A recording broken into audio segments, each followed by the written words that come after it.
Voilà, mesdames, messieurs, par moment, il faut s'y attendre aussi à ces genres d'aléas parce que nous sommes en direct.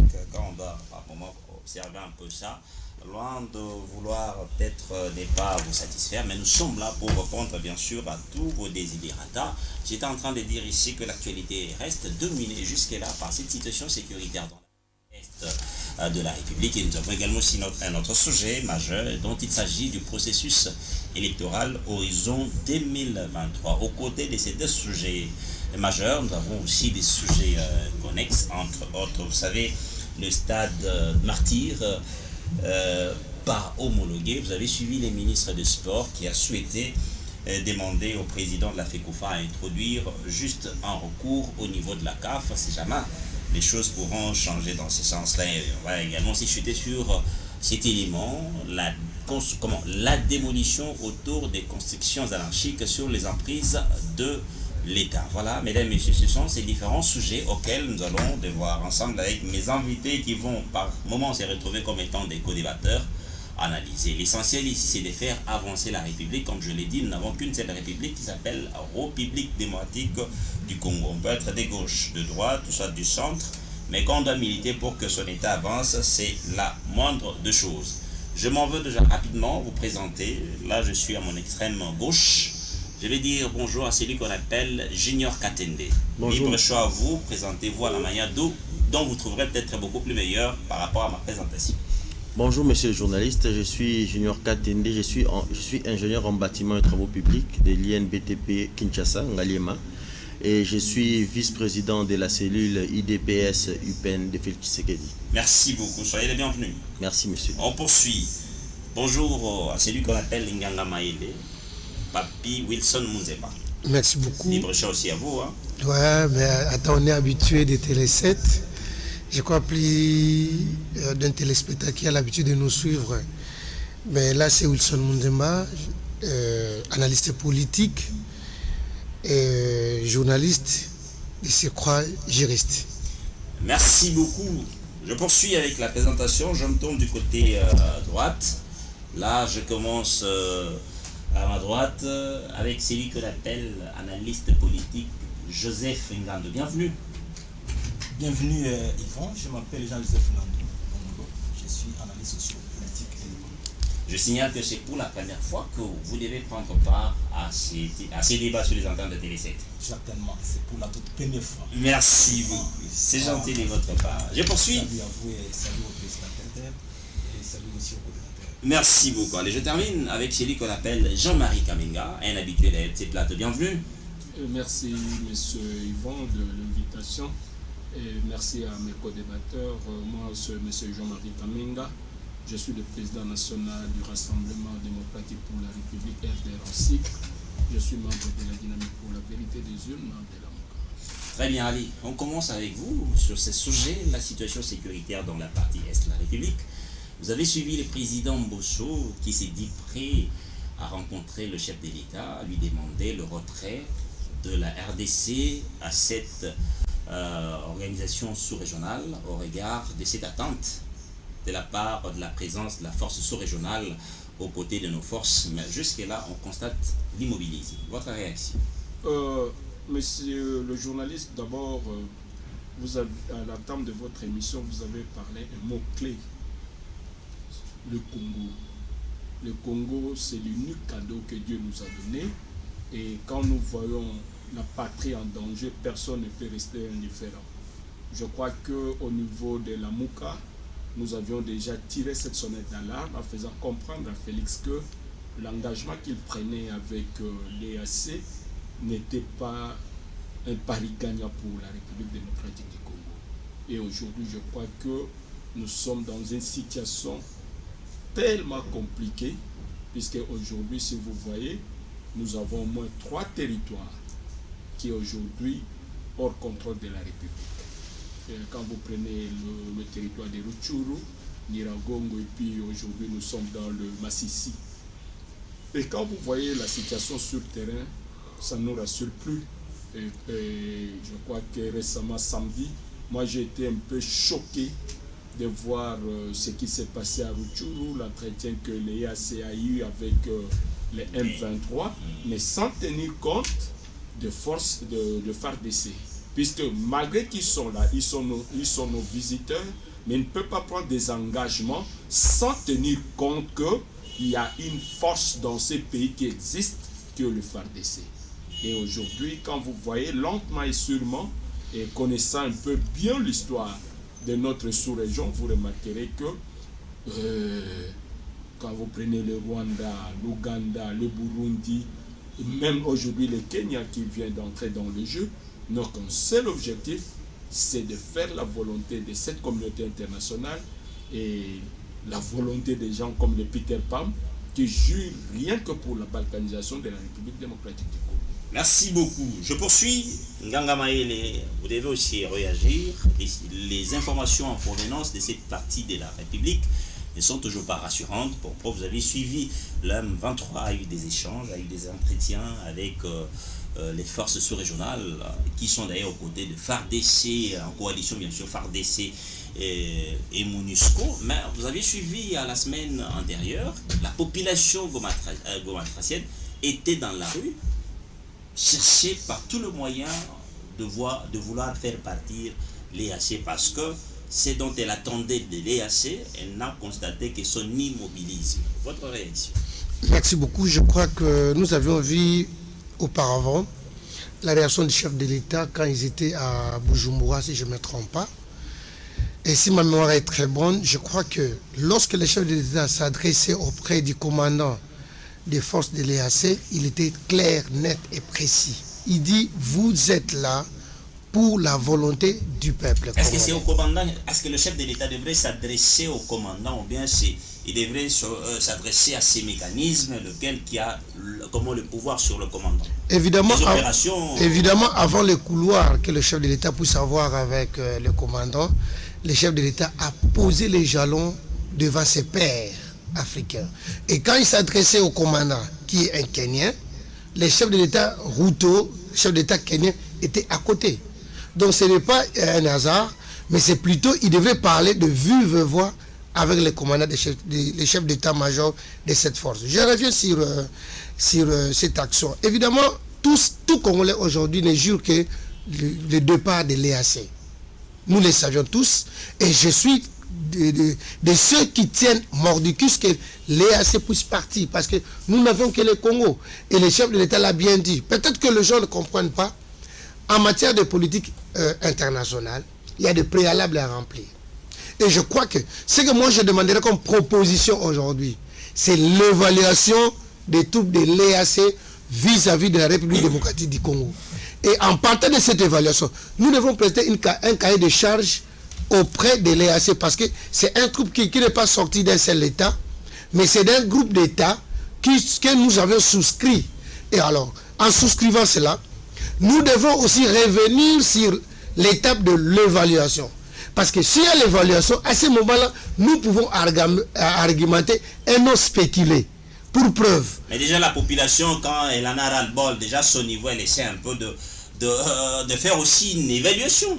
Et effectivement, quand la population... On attend une évaluation officielle. C'est parmi les éléments qui doivent être incorporés dans l'évaluation que le gouvernement va faire.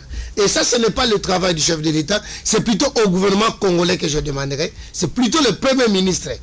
Si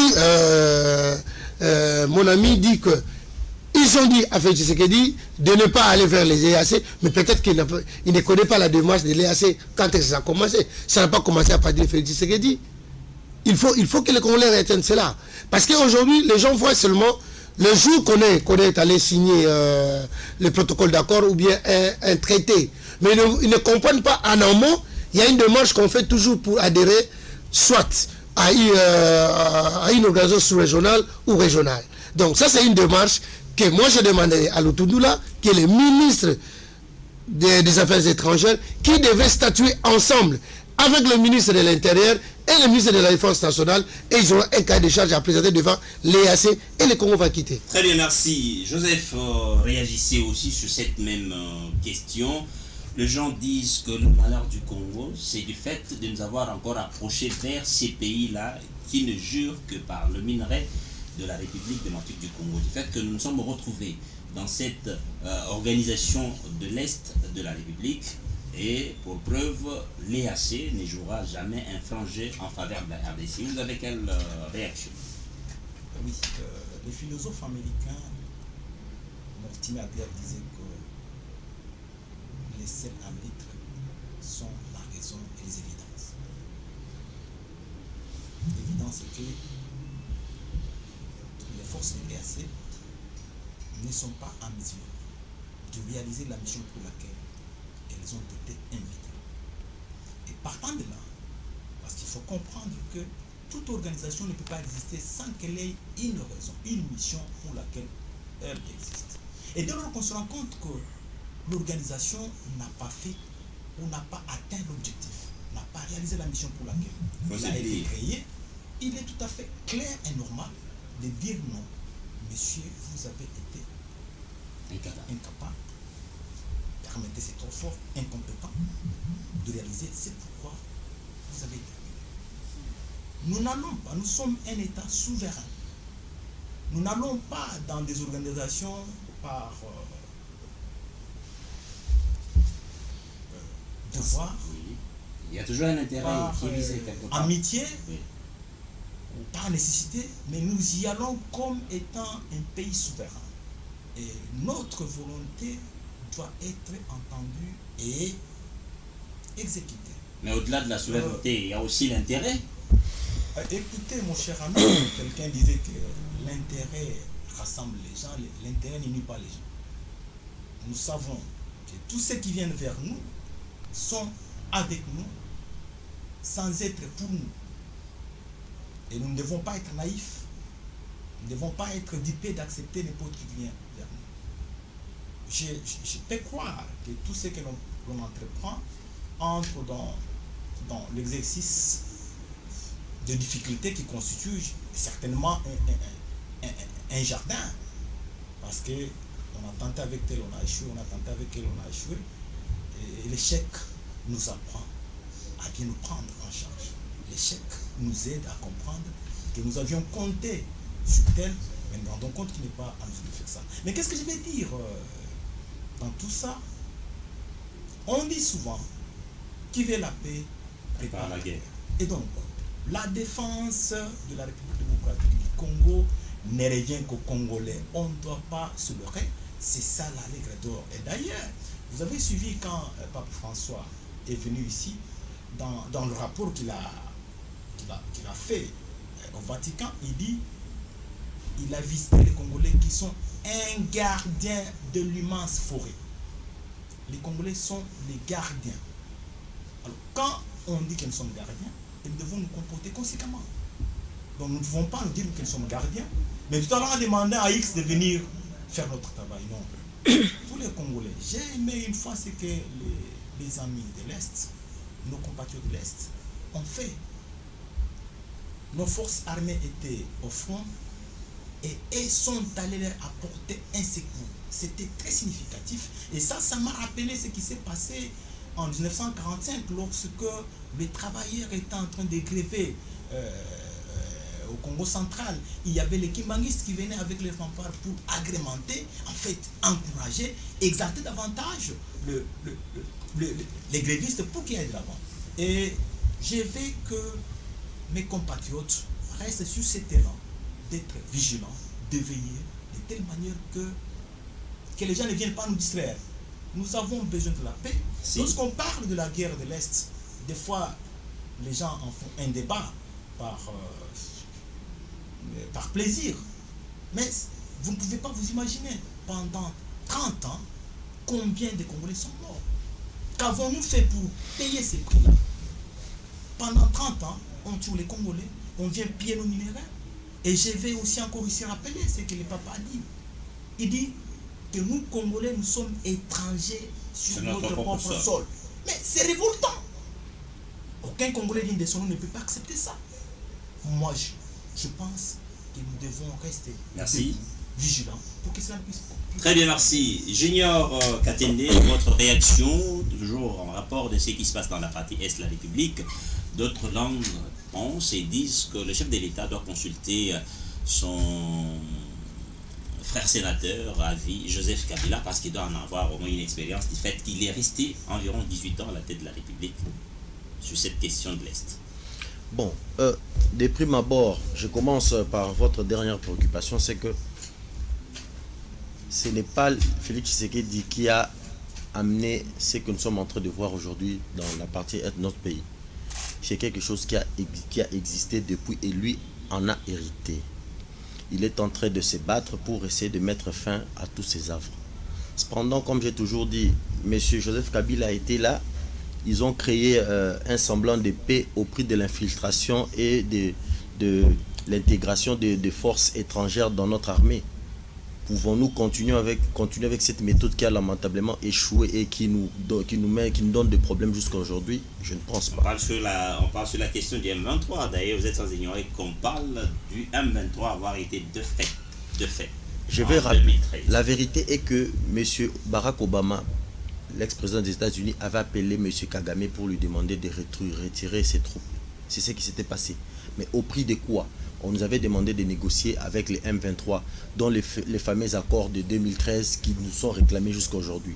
Comment comprendre que vous avez des fêtes inarmées, mais vous négociez encore avec les mêmes personnes que vous prétendez avoir des fêtes? Mais si vous regardez cet accord, il y a des monstruosités, où on vous demande que la partie Est doit être déclarée comme zone sinistrée, elle doit être administrée différemment. Donc, on jette les lits de la balkanisation de notre pays par ces fameux accords de 2013. Mais vous avez un digne fils du pays qui arrive, qui vous dit que pas question, un seul centimètre de la RDC n'ira pas au Rwanda. Mais il ajoute, on doit faire un distinguo entre la communauté de l'Afrique de l'Est et les forces régionales. Les forces régionales, c'est une force qui est, c'est vrai, composée par les militaires de ces pays-là. Dans le cadre de la ZLECAf, il devenait évident pour le cadre de l'intégration régionale que nous qui sommes au centre du continent puissions appartenir dans toutes ces organisations-là. Pourquoi?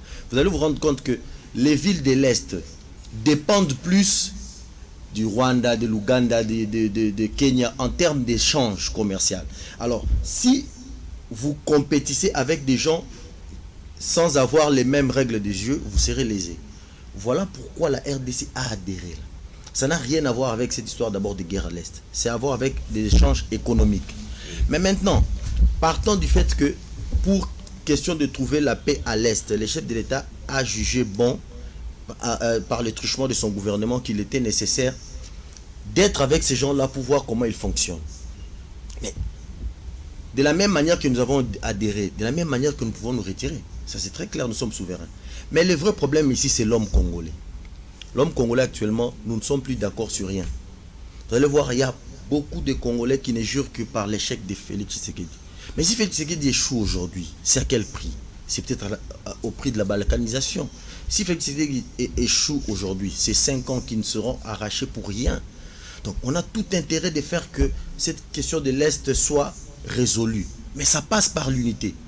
Vous savez pourquoi la RDC n'a jamais été balkanisée? C'est tout simplement parce que en ce qui concerne l'intégrité nationale, on a toujours fait bloc. Souvenez-vous, on avait pris, à l'époque de Joseph Kabila, ils avaient même pris le Goma, Bukavu. Et tout le monde était levé pour dire que non, ça ne peut pas passer. Et ils ont reculé. Donc, la communauté internationale, tous ceux qui ont les velléités expansionnistes, hégémoniques, même de balkaniser notre pays, ils entrent derrière certains politiques. Vous allez voir, les discours sont en train maintenant de changer. Actuellement, vous allez voir, certains de nos politiciens disent clairement que ce qui se passe à l'Est, c'est un conflit entre Congolais. Mais ce n'est pas vrai. Ce sont les Rwandais, notamment les Ougandais, qui sont derrière, notamment par les ADF Nalou et les M23, qui n'est qu'un bras séculaire du Rwanda. Merci. Donc on doit avoir un discours cohérent pour empêcher que la communauté internationale passe par derrière des vrais Congolais pour balkaniser la République. Très bien, allez, à chacun de vous 30 secondes sur ce sujet, puis on va entamer un autre sujet. Je commence avec vous. Par rapport à cette situation dans la partie est de la République, on a vu cette sorte de force coalisée. Vous avez le FRDC, vous avez l'EAC, la force régionale, et puis vous avez la MONUSCO. Malgré cette présence, mais les informations ne sont toujours pas bonnes. À l'instant, qu'est-ce qu'il faut faire pour qu'on n'en parle plus de l'insécurité dans la partie est de la République, qui risquerait même aussi d'influencer aussi certains secteurs de la vie, notamment les élections à venir? Premièrement, c'est la réorganisation de notre armée, ce qui est évident pour les Congolais, et le chef de l'État s'y attelle déjà. Pour preuve, il y a aujourd'hui, nous voyons par-ci par-là, les jeunes s'enrôlent dans l'armée. Deuxièmement, l'acquisition en matériel militaire pour organiser cette armée-là, parce que lorsque vous avez de nouveaux recrues, il faut leur donner aussi le moyen pour combattre. Et ça, nous sommes déjà à pied d'œuvre. Le chef d'État est déjà à pied d'œuvre. Troisièmement, l'amour du Congolais. Si les Congolais, en nous-mêmes, nous ne cultivons pas cet amour, nous nous divisons sur un sujet où nous savions que le lendemain peut risquer pour nos enfants, partant de l'hymne national, qu'est-ce que nous allons léguer à ces enfants? Merci. Donc nous sommes tenus à l'unité nationale et à nous réconcilier entre nous. Merci beaucoup. Mon ami Junior, rapidement, 30 secondes aussi. En 2 mots, je vais dire, nous devons refaire notre conscience collective et notre armée doit s'assumer. Très bien, merci. Joseph, rapidement, 30 secondes et puis on va aller sur notre sujet à l'instant. Le sujet est si important que 30 minutes ou 30 secondes, 30 oui. secondes, c'est insuffisant. Mais je vais parler ici qu'il faut élever la conscience nationale des Congolais pour qu'on arrive à faire la différence entre le jet politicien et les questions d'ordre intérêt général. Vous savez, j'entends les discours, les gens ne jurent que par l'échec de tel. Non, non, ça, ce n'est pas un problème. Il faut qu'on ait une communication intelligente qui permet à ce qu'on forme une communauté où tous les Congolais partagent les mêmes idées et les mêmes objectifs. C'est cette communication-là qui fait défaut pour la plupart des institutions congolaises. Vous verrez quelqu'un qui viendra ici vous dire, il vous dit l'amour du pays. Mais dans ses agirs, dans ses pratiques, il n'y a rien d'amour du pays. Et ça, il ne faut pas distraire les gens. Je pense qu'il faut commencer par là. Donc, d'une manière, le sujet est très important, mais le temps ne nous permet pas. Je parlais qu'il faut élever. Il faut élever le niveau de la conscience nationale des Congolais. Et les Congolais doivent savoir que le Congo, c'est moi. Le Congo, c'est vous, c'est X, ainsi de suite. Et quand il est question de parler des questions du Congo, là, la mouka tombe, il dépasse tombe, tout le monde, voilà. On s'attache tous. On s'attaque tous à nos ennemis. Merci beaucoup. Allez, Jean-Marie, on termine avec vous et puis on va aborder notre sujet. Oui. Moi, je pense que d'abord, nous devons quitter dans l'hypocrisie. Puisque le vrai problème aujourd'hui, Félix n'est pas sincère avec la patrie. Personne ne demande à Félix que la guerre n'a pas commencé avec lui, mais nous voulons bien terminer cette guerre. Et pour terminer cette guerre, avec lui, bien sûr. Non, la guerre doit être terminée en unisson. Donc aujourd'hui, on a vu dans tous les pays du monde en des situations plus compliquées. Si Félix aujourd'hui se présente comme un garant de la nation, mais il y a des gens importants avec qui il doit s'associer pour parler d'une seule voix pour terminer cette guerre. Là, vous faites allusion à qui? Non, je dis, c'est ce qu'a parlé tout à l'heure de Joseph. Je crois que le prix Nobel de la paix, Mukwege, a toujours dit beaucoup de choses autour de cette histoire. Vous avez parlé aujourd'hui, il a fallu chaque fois qu'il crie haut et fort que ce qui se passe à l'Est n'est pas et ce qu'on attendait. Donc moi je vois que aujourd'hui, Félix, le pays appartient à nous tous. Il faut l'unisson, il doit appeler les gens importants et nous devons tous raisonner et parler que d'une seule voix. Il vient de faire allusion tout à l'heure ici de 2004 avec l'entrée de Bouteboussi et Kunda à Bukavu, comment est-ce que le pays a parlé qu'une seule fois. Nous sommes prêts pour que ce pays soit un et indivisible. Donc moi, pour terminer, je vais dire peut-être à mes frères que s'ils étaient sincères, je crois qu'ils vont se référer à la lettre que Ibalanke a écrite au procureur, à l'auditeur général des forces armées. C'est eux qui sont à la base de la situation que nous sommes aujourd'hui. Ok, très bien, merci. Allez, on parle maintenant du processus électoral. Joseph, je commence avec vous sur ce sujet. Vous avez suivi d'ailleurs la polémique autour du nombre d'enrôlés de l'ère opérationnelle. Hein. Comment sont-ils partis d'autour de 30% d'enrôlés pendant 1 mois 64 à moins de 20 jours? Là, s'interroge le PPRD à travers SPIA, Ferdinand Kambere. Votre réaction? Il faut... Moi, je suis fondamentaliste. Je commence par me poser la question, pourquoi doit-on aller aux élections?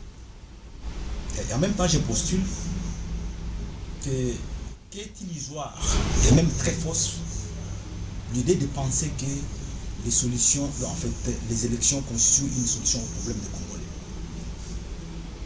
Nous sommes allés aux élections en 2006, En 2011, en 2011, 2018, en 2018. et bientôt la 2023. Et on est devant une corrélation fatale que la misère augmente à la même proportion que le nombre de fois que les élections ont été organisées. Et dès lors, Alors vous voulez faut dire se quoi demander. par là? Il faut se demander maintenant pourquoi doit-on aller aux élections. Vous allez constater avec moi, Yvon, que les mêmes personnes qui sont allées participer aux élections en 2011, ce sont les mêmes qui ont aussi participé aux élections en 2000. En fait, je devais commencer par 2006, 2011 et 2018. Quelle que soit la veste qu'ils peuvent porter, ces gens restent toujours les mêmes. Voilà pourquoi je vous dis que moi, ça ne m'engage que moi, c'est mon opinion que j'ai toujours véhiculée. Moi, je pense que les plus grands problèmes, c'est les problèmes d'hommes au Congo. Donc, il faut commencer par ce que moi j'appellerais les renouveaux politiques. Il faut renouveler la classe politique. La classe politique, ce n'est pas changer XY, mais c'est d'avoir une conduite politique qui fait en sorte que les pouvoirs ne soient qu'un service et non un moyen d'éduquer le peuple congolais, de le maintenir le plus longtemps possible dans la misère pendant que vous voyez les gens en train d'exhiber. Regardez, j'ai pu un temps de regarder un peu les affiches pour l'enrôlement. Mais ce sont les mêmes personnes qui vous exhibent des belles vestes, des belles joues, tout ça. Pendant que le peuple Donc vous souhaitez en à train- des places de ces personnes-là qu'il y ait d'autres? Je ne dis pas ça. On trouverait d'autres. D'ailleurs, maintenant, c'est devenu, vous savez, la politique elle-même au Congo n'a plus son sens de politique.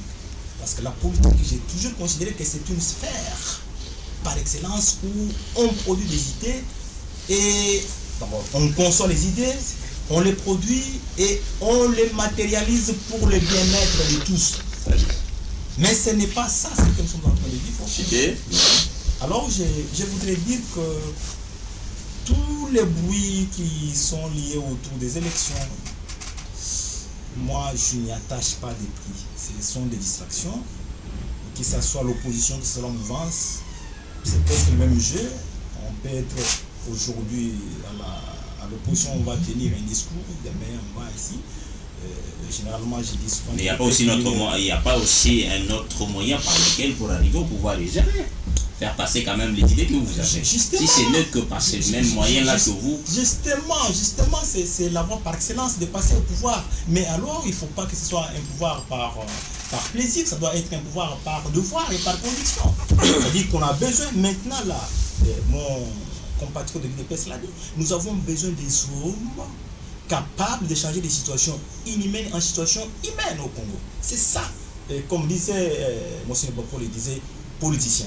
Comme j'ai des politiciens ici, je me permets de répéter ce que Monsieur Boko disait. Politicien.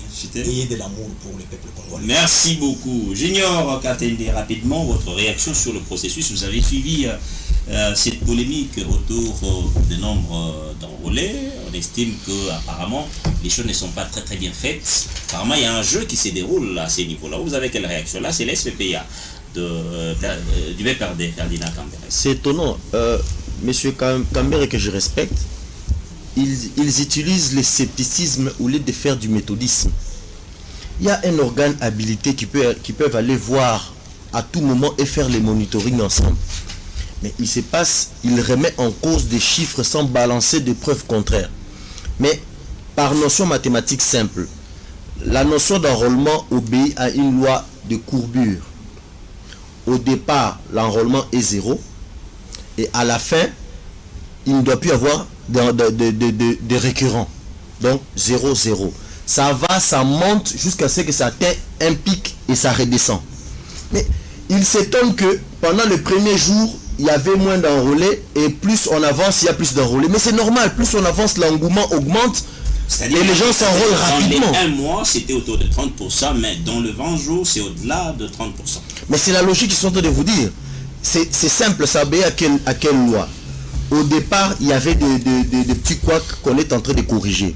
Plus le couac est en train d'être corrigé, plus il y aura d'enrôler, plus le temps est en train de tendre vers zéro, vers la fin, plus il y aura engouement. C'est normal qu'au départ, que les gens soient un peu réticents, et plus le temps court, qu'il y ait plus de gens qui se ruent vers les centres d'enrôlement. C'est mathématique, c'est logique et c'est clair. Vous pouvez constater qu'en 5 jours, les gens peuvent s'enrôler 2 fois plus que en 10 jours. Parce que plus on avance vers la fin, plus les gens courent. C'est normal, c'est logique, c'est très clair. C'est même dans la notion de transport. Je vais faire une digression comme ça. Quand il faut prendre le transport à 11 h, et quand il faut prendre le transport à 16 h, à quelle heure il y aura plus de gens autour de points des arrêts de bus? N'est-ce pas à 16 h? C'est exactement pour les enrôlements. Plus on est en train de tendre vers la fin, plus il y a un engouement. C'est logique. Alors, si ces explications-là, ils n'arrivent pas à les comprendre, qu'ils aillent vers la CENI a des experts, qu'ils envoient des experts, mais déjà qu'eux ont refusé de s'enrôler. Je ne comprends pas cette dichotomie entre le fait qu'on ne va pas s'enrôler et en même temps on suit ce qui est en train de se passer à la CENI. Donc tout ça, je comprends tout simplement que le PPRD refuse d'aller aux élections. Très bien, merci. Jean-Marie, votre analyse. Kambere a-t-il raison? Oui, Kambere a raison, puisque moi-même je viens sur terrain. Peut-être les gens parlent de Kinshasa. Vous savez que logiquement parlant, mais Kambere a parlé autour de la première ère. Oui, je suis là. Moi, je dis que logiquement parlant, aujourd'hui, Kadima devait être en prison. Ça, je vous l'ai dit. Laissez-moi vous dire une chose. Pourquoi? C'est la prison à l'occasion de... Laissez-moi vous dire. Oui. 120 millions de dollars pour l'enrôlement. Vous voyez les machines? Moi, je suis un entrepreneur. Il y a la direction de passation de marché, générale de passation de marché. Donc, quand il y a la non-objection, le fournisseur donne une garantie. Mais quand vous voyez la qualité des machines que Miro System a livré à la CENI, à moins que ce soit une aventure. Puisque je ne sais pas si Miro System a donné une garantie à la CENI pour ces machines. Vous ne pouvez pas comprendre aujourd'hui, vous achetez la machine aujourd'hui, dès demain, vous avez déjà un problème, ce sont des machines qui ne fonctionnent pas.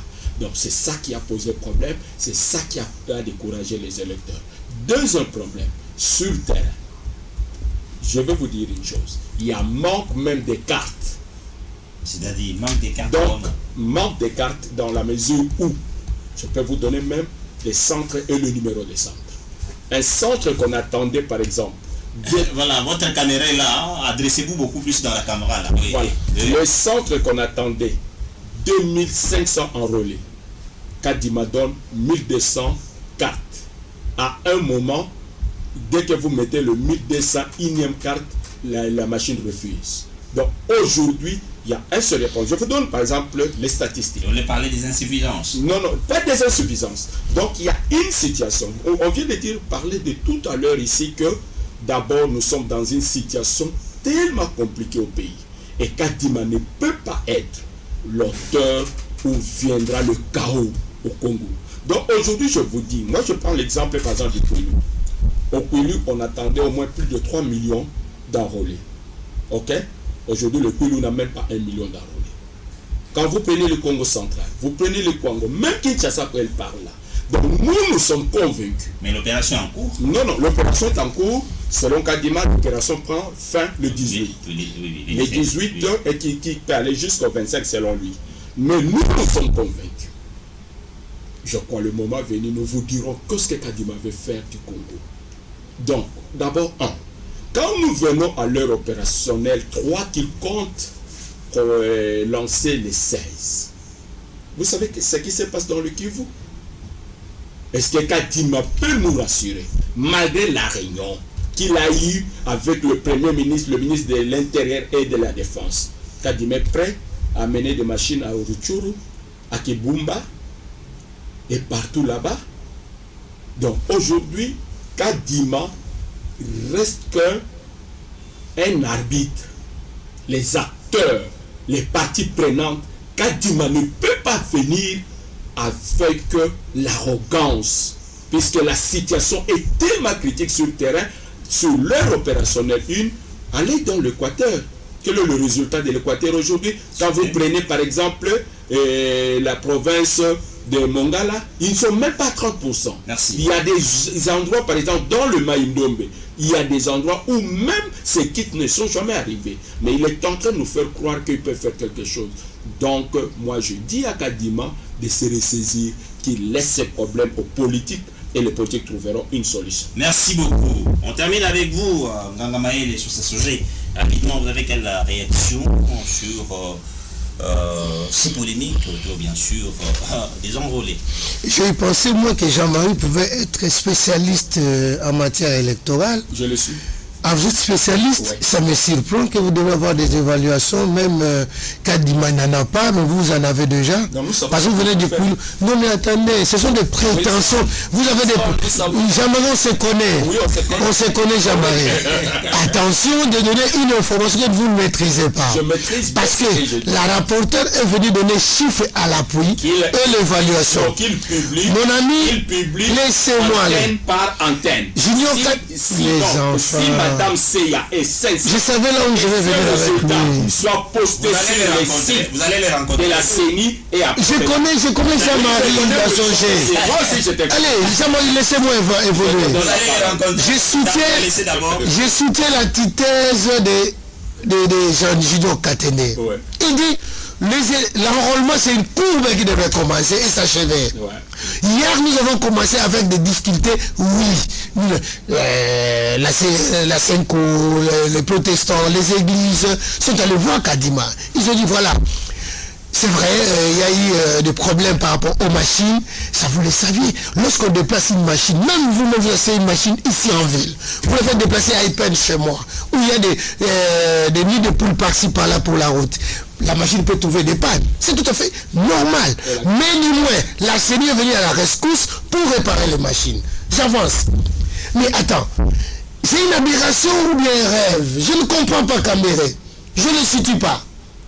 Je doute fort de lui aujourd'hui parce que lorsqu'il prétend avoir des données au moment où lui-même, son parti ou son regroupement a dit qu'il ne veut pas participer aux élections. À notre époque, lorsque le fait était a demandé qu'on n'y aille pas, il n'a pas fait l'évaluation. Il a dit, allez-y, nous allons voir ce que ça va produire. Et ça, c'est le leadership éclairé.